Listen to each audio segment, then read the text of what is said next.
ప్రస్తుతం మనం అమరావతిలో నిర్మిస్తున్న సిఆర్డే భవనంలో ఉన్నాం. ఈ బిల్డింగ్ సర్వంగా సుందరంగా రూపుదిద్దుకుంది. అతి త్వరలోనే ప్రారంభించేందుకు ఏపీ ప్రభుత్వం ప్రణాళికలు రచిస్తోంది. ప్రస్తుతం మనం చూసుకోవచ్చు సిఆర్డే బిల్డింగ్ ఏ రకంగా ఉంది, ఎటువంటి ఆర్చి వస్తుంది అనే దానికి సంబంధించి కూడా చూసుకోవచ్చు. మొత్తం సిఆర్డేకి సంబంధించి మంత్రులు, అధికారులు, ఛాంబర్లు పూర్తి స్థాయిలో ఏ రకంగా ఉండబోతుంది ఏంటి అనేదాన్ని కూడా అన్ని రకాలుగా తయారు చేసుకున్న పరిస్థితి కనిపిస్తోంది. ముఖ్యంగా చూసుకుంటే ఆంధ్రప్రదేశ్ సిఆర్డీఏకి సంబంధించి ఏపీ ప్రభుత్వం ఎంతో ప్రతిష్టాత్మకంగా కూడా సిఆర్డీఏకి సంబంధించి ప్రపోజల్స్ తయారు చేస్తుంది. సో దానికి సంబంధించిన సిఆర్డీకి సంబంధించి అధికారులకు సంబంధించి భవనాలు, భవంతులు, ఛాంబర్సు వీటన్నిటికి సంబంధించి కూడా ప్రస్తుతం సిఆర్డీఏలో కొనసాగుతూ ఉంది. అతి త్వరలోనే ఏపీ సీఎం చంద్రబాబు చేతుల మీదుగా ఈ భవనాన్ని ప్రారంభించేందుకు అధికారులు పూర్తి స్థాయిలో కసరత్తు చేస్తున్నారు. సో ఏదైతే సిఆర్డీకి సంబంధించి ఒక ఛాంబర్ ఉంది, ఆ ఛాంబర్లో సంబంధించి భవనాలకు సంబంధించి కానీ ఒక ఆకృతిని ఇప్పటికే తీసుకొచ్చిన పరిస్థితి కనిపిస్తూ ఉంది. ఇప్పటికే ప్రభుత్వము అలాగే అధికారులు పూర్తి స్థాయిలో ప్రణాళికలను సిద్ధం చేశారు. 1-2 రోజుల్లోనే ఈ భవనాన్ని ప్రారంభించేందుకు అధికారులు పూర్తి స్థాయిలో సన్నద్ధమవుతున్నారు.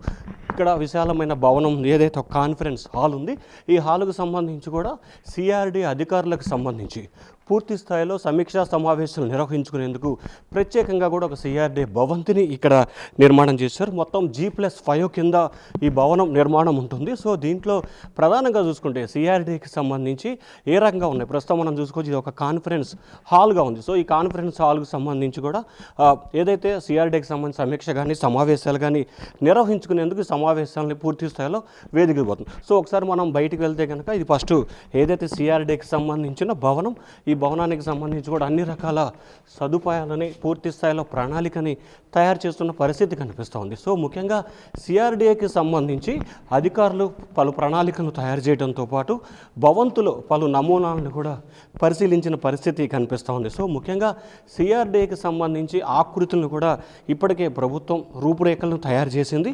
దాంతోపాటుగా ఏదైతే రాజధానికి సంబంధించి సిఆర్డీఏ కార్యకలాపాలు అలాగే మున్సిపల్ శాఖకు సంబంధించి మంత్రి నారాయణకు సంబంధించిన మున్సిపల్ పట్టణాభివృద్ధి శాఖకు సంబంధించిన ప్రణాళికలన్నింటినీ కూడా ఇక్కడి నుంచే తయారు చేసేందుకు పూర్తి స్థాయిలో ప్రణాళికలను తయారు చేసుకుంటున్న పరిస్థితి కనిపిస్తోంది. సో ఇక్కడ స్టెప్స్ కూడా ఉన్నాయి. మొత్తం ఒక రకమైన ఆకృతిని ఇక్కడ తీసుకొచ్చిన పరిస్థితి కనిపిస్తూ ఉంది.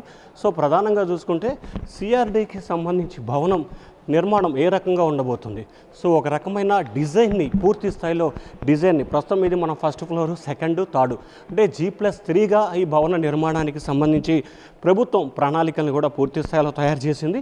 సో ఒక్కొక్క విభాగానికి సంబంధించి ఒక్కో రకమైన ప్రణాళికను తయారు చేస్తుంది. ప్రస్తుతం మనం ఫస్ట్ ఫ్లోర్లో ఉన్నాం. ఫస్ట్ ఫ్లోర్ నుంచి కూడా సెకండ్ ఫ్లోర్కి వెళ్ళే ప్రయత్నం చేద్దాం. సో ముఖ్యంగా ఏదైతే ఏపీ సిఆర్డీకి సంబంధించి ఒక పూర్తి స్థాయి నమూనానైతే తీసుకొచ్చిన పరిస్థితి కనిపిస్తూ ఉంది. ఆంధ్రప్రదేశ్ ప్రభుత్వం ఎంతో ప్రతిష్టాత్మకంగా తీసుకుంటున్న పరిస్థితి కనిపిస్తుంది. సో ఏదైతే ఆంధ్రప్రదేశ్ ప్రభుత్వం సిఆర్డీపై చాలా ఎక్కువగా ఫోకస్ పెట్టింది. సో ఆ ఫోకస్లో భాగంగానే ఇటువంటి ప్రణాళికలు, ఇటువంటి విధానాల్ని తయారు చేసింది. ఇప్పుడు ఇదైతే సెకండ్ బ్లాక్ అంటే ఏదైతే G+4 ఉందో దాంట్లో ఇది సెకండ్ బ్లాక్. సో ఈ బ్లాక్కు సంబంధించిన నమూనా ఉంది. ఇక్కడ అధికారులకు సంబంధించి అలాగే ప్రజాప్రతినిధులకు సంబంధించి సిఆర్డీకి సంబంధించిన విభాగాలకు సంబంధించి కూడా ప్రణాళికల్ని తయారు చేసే దిశగా ఏపీ ప్రభుత్వం పూర్తి గతం చూసుకుంటే కనుక గతంలో డీజీపీ బంగ్లా ఏ రకంగా అయితే తయారు చేశారో సో ఆ రకమైన ప్రణాళికలను తయారు చేసుకుంటూ ఒక్కొక్క ఛాంబర్ పూర్తి స్థాయిలో మనం చూసుకోవచ్చు. కార్పొరేట్ సెక్టార్ని రూపు చేసుకున్నట్లుగా కూడా ఈ భవనాన్ని పూర్తి స్థాయిలో తయారు చేసిన పరిస్థితి కనిపిస్తోంది. సో మొత్తం మీద చూసుకుంటే ఏపీ సిఆర్డీకి సంబంధించి సర్వాంగ సుందరంగా తీర్చిదిచ్చే ప్రయత్నాన్ని ఏపీ ప్రభుత్వం భావిస్తుంది. సో ఇక్కడ అధికారులకు సంబంధించి కాన్ఫరెన్స్ ఏర్పాటు చేసుకోవడానికి అలాగే ఒక్కొక్క అధికారికి సంబంధించి ఒక్కొక్క ఛాంబర్ని కేటాయించారు. సో ఏ అధికారి ఏ రకంగా తీసుంటుంది, ఏ రకమైన ప్రణాళికని అమలుచుకోబోతున్నారు, సో విధి విధానాలు ఏ రకంగా ఉన్నాయి, సో ఒక్కొక్క అధికారికి సంబంధించి ఒక్కొక్క ఛాంబర్ని కేటాయించారు. సో సిఆర్డీఏ, మున్సిపల్ అడ్మినిస్ట్రేషన్, సాధారణ పరిపాలనకు సంబంధించిన అన్ని విభాగాలకు సంబంధించిన ఇష్యూస్ని కూడా ఈ భవంతిలో ఏర్పాటు చేశారు. సో మొత్తం మీద G+4గా ఉన్న ఈ భవంతికి సంబంధించి ఇప్పటికే ఒక రకమైన రూపుని పూర్తి స్థాయిలో అధికారులు తీసుకురావడం జరిగింది.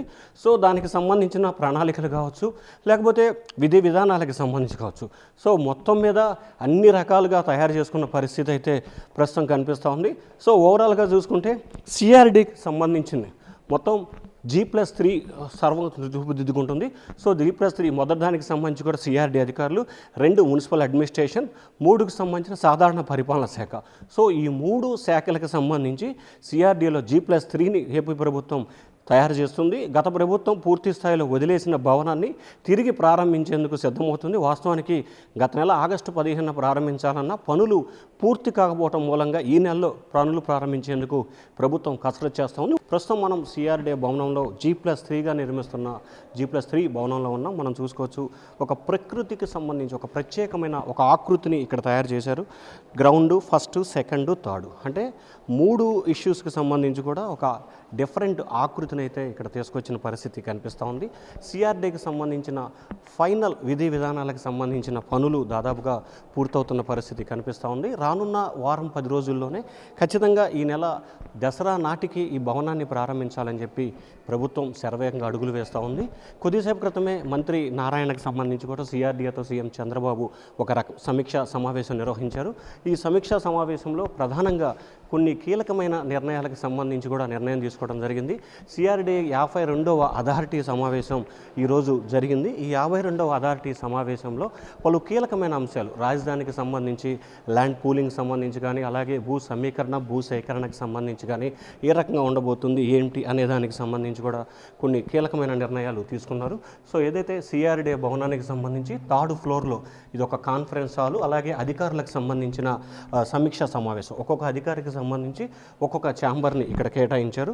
ఆ ఛాంబర్తో పాటుగా సిఆర్డీకి సంబంధించి కాన్ఫరెన్స్ హాల్ అంటే మొత్తం G+3 ఉన్న ఈ భవనానికి సంబంధించి కూడా ఎక్కడ ఎవరెవరు కూర్చోవాలి ఏంటి అనే దానికి సంబంధించి కూడా అధికారులు త్వరలోనే డిసైడ్ చేస్తారు. సో ఈ భవనానికి సంబంధించి కూడా సిఆర్డీ బిల్డింగు, సో ఓవరాల్గా చూసుకుంటే సిఆర్డీకి సంబంధించిన భవనాన్ని ఒక ఆకృతిని ఇప్పటికే పూర్తయింది. ఈ నెలలో ప్రారంభించేందుకు అధికారులు ప్రయత్నాలు చేస్తున్నారు. సో ఈ G+3కి సంబంధించి 1, 2, 3 మొత్తం 3 ఫ్లోర్లు ఉంటాయి. ఈ 3 ఫ్లోర్లకు సంబంధించి కూడా అధికారులకి, అధికారులకి సిఆర్డీ అధికారులు, మున్సిపల్ శాఖకు సంబంధించిన అధికారులకు కూడా ప్రత్యేకమైన సౌకర్యాలు, వసతిని కల్పించడం జరిగింది. అలాగే ఇక్కడ 1, 2, 3కు సంబంధించి కూడా ఒక్కొక్క ఫ్లోర్కు సంబంధించి కూడా దాదాపుగా 10 నుంచి 20 ఛాంబర్లను కూడా ఇక్కడ ప్రత్యేకంగా ఏర్పాటు చేయడం జరిగింది.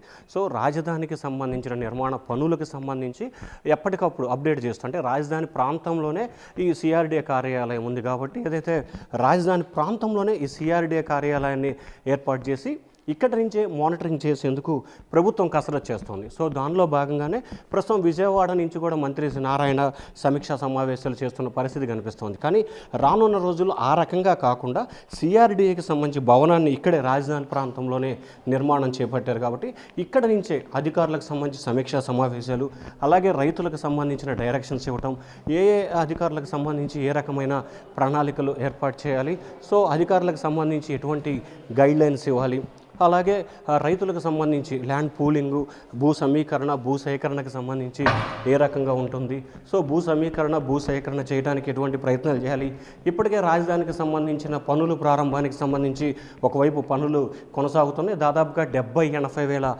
కోట్ల రూపాయలకు సంబంధించిన ఎస్టిమేషన్స్ని కూడా అధికారులు తయారు చేశారు. సో దాంతోపాటుగా సిఆర్డీకి సంబంధించి పనులను ప్రారంభించేందుకు కాంట్రాక్టర్లు, ప్రజాప్రతినిధులు, అధికారులతో ఎప్పుడు కూడా సమావేశం నిర్వహించేందుకు ప్రభుత్వం ఒక రకమైన ప్రణాళికను ఏర్పాటు చేస్తుంది.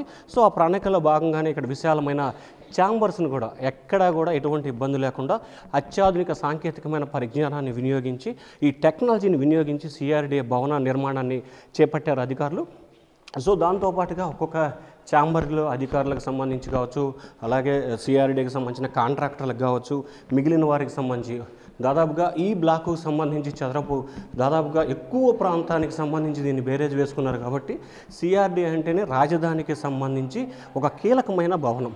సో ఈ భవనంలో ఇటువంటి కీలకమైన భవనం నిర్మాణానికి సంబంధించి చాలా ప్రతిష్టాత్మకంగా తీసుకోవాల్సిన పరిస్థితి ప్రభుత్వంపై ఉంది. సో ఈ నేపథ్యంలోనే సిఆర్డీ భవన నిర్మాణానికి సంబంధించి 2016, 17, 18లో అప్పటి ప్రభుత్వం అంటే టీడీపీ ప్రభుత్వం శంకుస్థాపన చేసింది. తర్వాత 5 సంవత్సరాలు వైసీపీ సర్కార్ పట్టించుకోలేదు. తిరిగి కూటమి ప్రభుత్వం అధికారంలో రావడంతో రాజధాని పనులతో పాటు సిఆర్డీఏ భవనాన్ని సీఎం చంద్రబాబు స్వయంగా పరిశీలించి ఎంతవరకు అయినా వాటన్నిటిని కూడా నివేదిక తెప్పించుకొని ఆ తర్వాత భవనాలకు సంబంధించి ఎక్కడెక్కడ పూర్తి చేయాలి ఏంటనే దానికి సంబంధించి విధి విధానాలు తయారు చేసుకున్నారు. త్వరలోనే ఈ సిఆర్డీఏ భవనాన్ని ప్రారంభించేందుకు ప్రభుత్వం ప్రణాళికలు రచిస్తూ ఉంది. Vote studio. అందరికీ నమస్కారాలండి. ఈరోజు అమరావతి క్యాపిటల్ సంబంధించి సిఆర్డీ అథారిటీ 52వ మీటింగ్ జరిగింది. దాంట్లో ఏదైతే సిఆర్డీ అథారిటీ వాళ్ళు యాక్చువల్గా పెట్టారో వాటిని అథారిటీ ముఖ్యమంత్రి గారి యొక్క ఆధ్వర్యంలో దాన్ని యాక్చువల్గా అప్రూవ్ చేయడం జరిగింది. అదేవిధంగా అమరావతి క్యాపిటల్ సిటీలో సిఆర్డీ ఆఫీస్ని కట్టాలని 2014-19లోనే టెండర్లు వేసి స్ట్రక్చర్ పూర్తి చేసాం. దీని స్ట్రక్చర్ ఇప్పుడు కాదు, 2014-19 పూర్తి చేసాం. అయితే గత ప్రభుత్వం రాజధాని 3 ముక్కలు ఆడుతూ దీన్ని నిర్విరామం చేసి దీన్ని పక్కన పడేశారు. మళ్ళా మా ప్రభుత్వం రాగానే దీన్ని మళ్ళా పూర్తి చేయాలనే ఉద్దేశంతో దీన్ని టేకప్ చేసి టెక్నికల్ కమిటీలు వేసి టెక్నికల్ కమిటీస్ ద్వారా వాటి యొక్క స్ట్రెంత్ అవన్నీ స్టడీ చేయించి అది అయిన తర్వాత యాక్చువల్గా ఇది ఫినిష్ చేయడానికి టెండర్లు పిలిచాం. ఈ వర్క్ దాదాపు పూర్తయింది. గత 2 నెలల నుంచి మీకు అందరికీ తెలిసిందే కంటిన్యూస్ రెయిన్స్ వల్ల కొంత వర్క్ డిస్టర్బ్ జరిగింది. దాంట్లో వర్క్ ఎప్పుడూ అయిపోయి ఉండాల్సింది. ఇప్పుడే ఆ కన్సర్న్ ఏజెన్సీ ఈ నెలాఖరు లోపల, ఈ మంత్ ఎండింగ్ లోపల ఈ బిల్డింగ్ మొత్తం పూర్తిగా హ్యాండ్ ఓవర్ చేస్తూ ఉన్నారు. ఇది మొత్తం 3,01,000 చదరపడుగుది, అంటే 3 లక్షల చదరపడుగులతో ఈ బిల్డింగు. దీని పక్కన కూడా కొన్ని కట్టారు ఏసీకి వాటి కోసం కానీ మెయింటెనెన్స్కి. మొత్తం 3 లక్షల చదరపడుగులు. ఇది కాకుండా పక్కనే మరొక 4 షెడ్స్ కట్టడం జరిగింది. అది 1,60,000 ఉన్నాయి.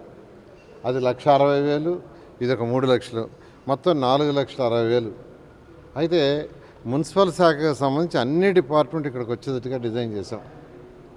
అటు మినిస్టర్ కానీ, సెక్రటరీ కానీ, అదేవిధంగా సిఆర్డీఏ కమిషనర్ కానీ, ఏడీసీ చైర్మన్ కానీ, ఈఎన్సీ కానీ, అదేవిధంగా మున్సిపల్లో ఉండే సిఆర్డీఏ మున్సిపల్ డైరెక్టర్ కానీ, డైరెక్టర్ కమిషనర్ కానీ, సిడిఎంఏ కానీ, లేదా టౌన్ ప్లానింగ్ డైరెక్టర్ కానీ, మెఫ్మా కానీ, స్వచ్ఛ భారత్ కానీ, స్వచ్ఛాంధ్ర స్వచ్ఛ భారత్ కానీ, గ్రీన్ కార్పొరేషన్ కానీ, ఇలా ఈ యొక్క ఏ అయితే వింగ్స్ ఉన్నాయో ఆ వింగ్స్ అన్నీ కూడా కంప్లీట్గా ఇక్కడికి వచ్చేది డిజైన్ చేసాం. అది చేయటం వల్ల ప్రజలకు పరిపాలన సులభం కావటం కోసంగా ఈరోజు సెక్రటరీ గారు సెక్రటరియట్లో ఉండరు. అయితే సెక్రటరియట్లో ఉండక తప్పదు. సిఆర్డీఏ వచ్చి విజయవాడలో ఉంది. ఏదైనా ఒక డెసిషన్ తీసుకోవాలంటే ఇప్పుడు రైతులు వచ్చి సిఆర్డీఏ కమిషన్ అడిగితే డెసిషన్ తీసుకోవాలంటే మళ్ళీ వారు బియాండ్ అయినప్పుడు, అంటే వారి యొక్క పరిధి దాటినప్పుడు డెసిషన్స్ తీసుకోవాలంటే మళ్ళీ సెక్రటరీ గారిని నన్ను కాంటాక్ట్ చేయాల్సి వస్తుంది. అంటే ఇక్కడికి రావాల్సి వస్తుంది, లేదా మేము అక్కడ పోవాల్సి వస్తుంది. అదేవిధంగా ఒక మినిస్టర్గా టౌన్ ప్లానింగ్ డైరెక్టర్ వాళ్ళు వచ్చి మంగళగిరిలో ఎక్కడ ఉండారు, తాడేపల్లి మంగళగిరి ఏరియాలో. ఇలా ఒక్కొక్కరు ఒక్కొక్క ప్లేస్లో ఉండారు. అలా కాకుండా అందరూ ఒకే దగ్గర ఉంటే బెటర్ అడ్మినిస్ట్రేషన్ జరుగుతుందని, ప్రజలకు కూడా సౌకర్యంగా ఉంటుందని. ఇప్పుడు నా కోసం వచ్చారు మంత్రి కోసం ఒక పని మీద, అది ఇమీడియట్గా సపోజ్ సెక్రటరీ గారికి చెప్పాను అనుకోండి, వెంటనే సెక్రటరీ గారు తిరిగిపోతారు. వాళ్ళు డైరెక్ట్గా తిరిగిపోయారు అనుకోండి, అక్కడే డైరెక్ట్ ఉంటే ఆ బిల్డింగ్లో డైరెక్ట్గా కలుస్తారు. ఒకేసారి వీలైనందుకు అందరినీ కలిసేసిపోవటానికి చాలా సౌలభ్యంగా ఉంటుంది. ముఖ్యమంత్రి గారు మొదటి అదే చెప్తున్నారు, ప్రజలకు పరిపాలన సులభం చేయటం అంటే వాళ్ళు ఇబ్బంది పడకూడదు. ఒక పనికి వస్తే వాళ్ళు అందరినీ కలిసేసి పనులు చేసుకొని పోవాలి. ఒక పని కోసం వచ్చి 2 రోజులు 3 రోజులు 4 రోజులు వెయిట్ చేయకూడదని చెప్తే ఆ మోడల్లోనే ఈరోజు ఈ యొక్క మున్సిపల్ శాఖ దీంట్లో ఉన్న అన్ని ఏదైతే సబ్ శాఖలు ఉన్నాయో అన్నిటికి కూడా ఒకే దగ్గరికి వచ్చేది చేసాం.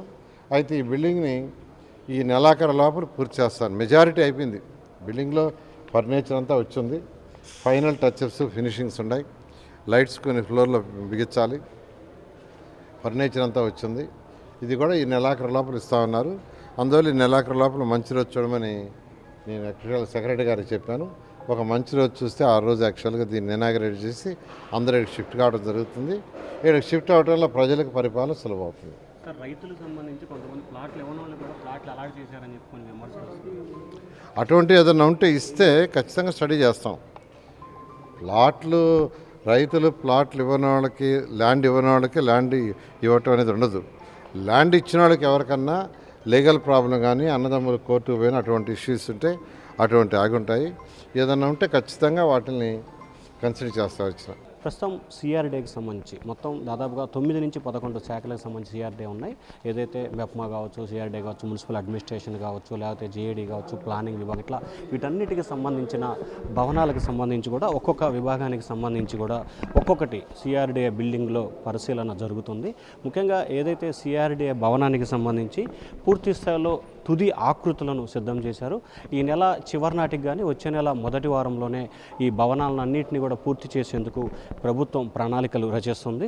సో దానిలో భాగంగానే ఏపీ ప్రభుత్వం దీనికి సంబంధించిన శరవేగంగా అడుగులు వేస్తుంది. మనం చూసుకోవచ్చు, మొత్తం ఏదైతే అధికారులకు సంబంధించి సిఆర్డీకి సంబంధించి, మున్సిపల్ అడ్మినిస్ట్రేషన్కి సంబంధించి సాధారణ పరిపాలన, మెప్మా, అలాగే మున్సిపల్ అడ్మినిస్ట్రేషన్, ప్లానింగ్ డిపార్ట్మెంటు, రాజధానికి సంబంధించిన సిఆర్డీ, ఇట్లా వివిధ విభాగాలకు సంబంధించి ఉన్న వాటికి సంబంధించి కూడా మొత్తంగా ప్లానింగ్కి సంబంధించిన విభాగాలన్నింటినీ కూడా రాజధాని ప్రాంతంలో ఏర్పాటు చేయడం జరిగింది.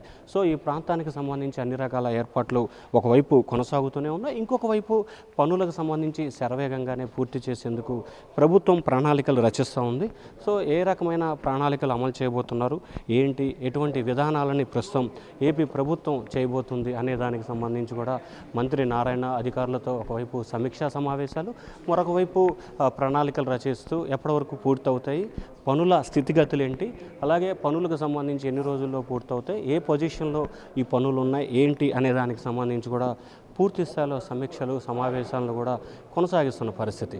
సో ఈ నేపథ్యంలోనే సిఆర్డీకి సంబంధించి, మున్సిపల్ శాఖకు సంబంధించి ఉన్న మొత్తం 9-10 విభాగాలకు సంబంధించిన డిపార్ట్మెంట్కి సంబంధించి ఒక్కొక్క చోట ఒక్కొక్క భవనాన్ని, ఇందాక మనం చూసుకుంటే సిఆర్డీ భవనానికి సంబంధించి కూడా ఒకవైపు G+3, మరొక వైపు G+7 ఉంది. అలాగే ఈ పక్కన భవనానికి సంబంధించి కూడా మున్సిపల్ అడ్మినిస్ట్రేషను, మెప్మా, ప్లానింగ్ డిపార్ట్మెంట్లకు సంబంధించి కూడా ఏర్పాట్లు చేస్తున్నారు. సో వీటన్నిటికి సంబంధించి అన్ని రకాల ప్రణాళికల్ని ఏర్పాటు చేయడంతో పాటు ప్రజలకు సంబంధించి పరిపాలనా పరంగా ఎక్కడా ప్రజలకు ఎటువంటి ఇబ్బందులు లేకుండా ఉండాలనేది ప్రభుత్వ ఆలోచనగా కనిపిస్తోంది. సో ఆలోచనలో భాగంగానే మంత్రి నారాయణ సిఆర్డీ మంత్రిగా బాధ్యతలు, ఒకవైపు సిఆర్డీ, మరొక వైపు మున్సిపల్ శాఖ మంత్రిగా సైబల్టేనియస్గా కూడా బాధ్యతలు నిర్వహిస్తూ పూర్తి స్థాయికి సంబంధించిన విధి విధానాలని ఖరారు చేస్తున్నారు. ఏదైతే ప్రస్తుతం మనం ఈ భవనం విజువల్ చూసుకున్నామో ఇది ప్లానింగ్ డిపార్ట్మెంట్కి సంబంధించిన బిల్డింగ్. దీనికి సంబంధించిన పనులన్నీ కూడా దాదాపుగా పూర్తయ్యాయి. ఈ నెల చివరి నాటికి ఈ భవనాన్ని ప్రారంభించేందుకు ప్రభుత్వం పూర్తి స్థాయిలో ప్రణాళికలు సిద్ధం చేస్తూ ఉంది. ఇప్పటికే మంత్రి నారాయణ దీనికి సంబంధించిన అధికారులు, కాంట్రాక్టర్లతో సమీక్షా సమావేశం నిర్వహించడం, పనులకు సంబంధించి స్థితిగతులు కూడా పూర్తి స్థాయిలో తెలుసుకున్న పరిస్థితి కనిపిస్తాం. రైట్, సిఆర్డీకి సంబంధించి పనులు శరవేగంగా కొనసాగుతున్నాయి. సిఆర్డీ భవనాల్ని, మున్సిపల్ శాఖ భవనాల్ని మంత్రి నారాయణ పరిశీలించారు. ప్రస్తుతం ఆయన మనతో ఉన్నారు. సార్, ఏంటి సార్ ఈ భవనాలు ఎంతవరకు అయినాయి, ఎప్పట్లోపు వీటన్నిటిని పూర్తి చేయబోతున్నారు? ఏదైతే మున్సిపల్ శాఖకు సంబంధించి అటు మున్సిపల్ డిపార్ట్మెంట్లో ఉన్న మినిస్టరు, సెక్రటరీ గారి ఛాంబర్లు కానీ, వారి స్టాఫ్ కానీ, అదేవిధంగా CDMA వాళ్ళు కానీ, వారి స్టాఫ్ కానీ, అదేవిధంగా town planning director, MEPMA, green corporation, Swachhandhra, అదేవిధంగా ఈరోజు సిఆర్డీఏ, ADC మొత్తం యాక్చువల్గా ఇక్కడికి మారే విధంగా అమరావతి క్యాపిటల్ సిటీలోకి మారేటట్టుగా యాక్చువల్గా డిజైన్ చేసాం. ఈ వర్క్స్ అన్నీ ఆల్మోస్ట్ అయిపోయినాయి. ఈ నెలాఖరాకి యాక్చువల్గా టోటల్ వర్క్ అయిపోద్దని అధికారులు చెప్తున్నారు. అందువల్ల మంచి రోజు చూసి యాక్చువల్గా ఇక్కడ షిఫ్ట్ చేయడం జరుగుతుంది. షిఫ్ట్ చేయటం వల్ల ప్రజలకి సౌకర్యం, మెయిన్ ఇలా చేయటం ఏంటంటే ప్రజా పరిపాలన, ప్రజలకు సౌకర్యంగా ఉండాలి. ఒకరు వర్క్ మీద వస్తే మినిస్టర్ని కలిసిన తర్వాత నెక్స్ట్ అవసరం సెక్రటరీని కావాల్సి వస్తుంది, తర్వాత డైరెక్టర్ని కావాల్సి వస్తుంది, లేదా సిఆర్డీ కమిషన్ కావాల్సి వస్తుంది, ADC చైర్మన్ కావాల్సి వస్తుంది. ఇలా ఒకేసారి అందరినీ కలిసి పని చేసుకునే విధంగా కంఫర్టబుల్గా ఉండే విధంగా చేయాలని ముఖ్యమంత్రి గారు ఆదేశించడం, వారి యొక్క ఆదేశం మేరకు 2014-19లోనే ఆ బిల్డింగ్ స్ట్రక్చర్ పూర్తి చేసాం. అయితే గత ప్రభుత్వం 3 ముక్కలు ఆటాడుతూ దాన్ని నిర్మాణం చేసింది. అయితే ఈ ప్రభుత్వం రాగానే మళ్ళా దాన్ని టేకప్ చేసి దాని స్ట్రక్చర్ అంతా స్టడీ చేయించి అధికారులతో దాన్ని టేకప్ చేసాం. ఆల్మోస్ట్ అయిపోయింది. ఈ నెలాఖరాకి కానీ ఫస్ట్ వీక్లో కానీ వీటిని ఇనాగరేషన్ చేసి ప్రజలకు పరిపాలన సులభం జరుగుతుంది. సార్, మొత్తం ఎన్ని పనులకు సంబంధించి మీరు వచ్చిన తర్వాత ప్రారంభించారు, ఎంత పర్సెంటేజ్ పూర్తయింది, మొత్తం ఎంత బడ్జెట్ కేటాయించారు? అంటే మొత్తం 72 ప్రైవేట్ ఆర్గనైజేషన్కి ఇచ్చామండి. దాదాపు 360 రోడ్లకు సంబంధించి ట్రంక్ రోడ్డుకి ఆల్మోస్ట్ టెండర్లు పిలిచాం. అదేవిధంగా 1450 చదరపు కిలోమీటర్లు చిన్న చిన్న రోడ్లు ఏదైతే లేఅవుట్స్లో వస్తే లేఅవుట్ రోడ్స్ పిలిచాము. అదేవిధంగా ఏదైతే 4000 మంది అపార్ట్మెంట్స్ అధికారులకు సంబంధించిన బిల్డింగ్లు ఎమ్మెల్యేలు ఎమ్మెల్సీ నుంచి అవి పిలిచి ఇవన్నీ ఎంతో వేగవంతంగా జరుగుతున్నాయి. అయితే గత 2 నెలల్లో వర్షాలు రావడం వల్ల కొద్దిగా వర్క్ ఇబ్బంది అయింది. ఏదేమైనప్పటికీ ఇవన్నీ కూడా రాబోయే 3 సంవత్సరాలు పూర్తి చేస్తాం. అధికార భవనాలు మాత్రం వీలైనంత వరకు మ్యాక్సిమం మార్చ్ ఎండింగ్కి మేజర్ 4000లో దాదాపు 3500 పూర్తయ్యేటట్టుగా వర్కౌట్ చేస్తాం. సార్, అంటే ఈ ప్రాంతం వరద ప్రాంతం అని చెప్పి ఇటీవల వైసీపీ విస్తృతంగా ప్రచారం చేస్తుంది. ఎక్కడెక్కడ వీడియోలో అమరావతి అని చూపిస్తుంది. ఏంటి సార్ దీన్ని? వాళ్ళకేం పని బాట లేదండి. వాళ్ళు ఇంత చూపించడం వాళ్ళకి అదొక ఆనందం. ఎందుకంటే Amaravati capital city, very safe city. ఇక్కడ కొండవీటి వాగు, పాలవాగు, గ్రావిటీ కెనాల్ 3 చేసాము. 22,500 క్యూసెక్ల వాటర్ పంపింగ్ స్టేషన్స్ పెట్టాం. 3 రిజర్వాయర్స్ లోపల పెట్టాము. ఎంత వర్షం వచ్చినా వాటర్ అసలు ఆ రిజర్వాయర్లో ఆ కెనాల్స్లో సరిపోదు, బయట కూడా పోదు. నెదర్లాండ్స్ వాళ్ళ దగ్గర చేయించాం. మొన్న యాక్చువల్గా వెస్ట్రన్ బైపాస్ రోడ్డు చేస్తూ వాళ్ళు చేస్తే ఇంకా పూర్తి కాల. చేసేటప్పుడు కొండవీటి వాక్ క్రాస్ అయ్యే దగ్గర ఎక్కడైతే బ్రిడ్జి కడుతున్నారో ఆ బ్రిడ్జి కిందంతా మట్టితో ఊడిపోయింది. అందులో వాటర్ అవతలకు ఫ్లో కాల. వెంటనే నేను యాక్చువల్గా అధికారులతో ఇన్స్పెక్షన్ చేశాను. వెంటనే దాన్ని గమనించాం. వెంటనే క్లియర్ చేసాం. క్లియర్ చేసిన 24 అవర్స్ లోపల ఒక చుక్క వాటర్ లేకుండా పోవడం జరిగింది. వాళ్ళు ప్రచారానికి చేసుకోవడం తప్పితే ఇక్కడ వెరీ సేఫ్ సిటీ. ఆ విధంగా దీన్ని డిజైన్ చేయడం జరిగింది. సార్, సెకండ్ ఫేజ్ భూ సమీకరణ అంటున్నారు. అలాగే ఫస్ట్ ఫేజ్లో కొంతమంది భూములు ఇవ్వలేదు. వారిని ఏ రకంగా తీర్చజేయాలి అంటే ఫస్ట్ ఫేజ్లో 217 చదరపు కిలోమీటర్లో ఎవరైతే ల్యాండ్ ఇవ్వలేదో దాన్ని ల్యాండ్ అక్విజిషన్కి పోయేదానికి సిఆర్డీఏకి యాక్చువల్గా ఈరోజు అథారిటీ అప్రూవల్ ఇచ్చింది. మేము వీలైనంత వరకు ల్యాండ్ పూలింగ్ లేదు, మా ల్యాండ్ అక్విజిషన్ బెనిఫిట్ అంటే దానికే పోవటం జరుగుతుంది. సెకండ్ ఫేజ్ ఉందా లేదా సార్? ల్యాండ్ పూలింగ్ దాన్ని యాక్చువల్గా మంత్రుల యొక్క కమిటీని కూర్చొని డిసైడ్ చేయమన్నారు. ఇంకా కమిటీ కూర్చోలేదు. త్వరలో కూర్చున్న తర్వాత దాన్ని డిసైడ్ చేయడం జరుగుతుంది. సో ఇది మొత్తం మీద చూసుకుంటే అమరావతికి సంబంధించిన సిఆర్డీఏ భవనాలని పూర్తి స్థాయిలో తయారు చేసే ప్రయత్నం ఏపీ ప్రభుత్వం చేస్తూ ఉందని చెప్పి మంత్రి నారాయణ చెప్పాడు. రానున్న 2-3 నెలల కాలంలో అమరావతిలో అన్ని రకాల పనులని ఏదైతే ఇప్పటివరకు పూర్తయిన వాటన్నిటిని కూడా ప్రారంభించడం, రానున్న 3 సంవత్సరాల్లోనూ అమరావతిలో అన్ని పనులు దాదాపుగా 72 పనులకు సంబంధించిన పనులన్నీ కూడా ప్రారంభించేందుకు ప్రభుత్వం కసరత్తు చేస్తూ ఉందని చెప్పడం మంత్రి నారాయణ చెప్తుంది. Voter studio. For more videos like this, subscribe Big TV channel.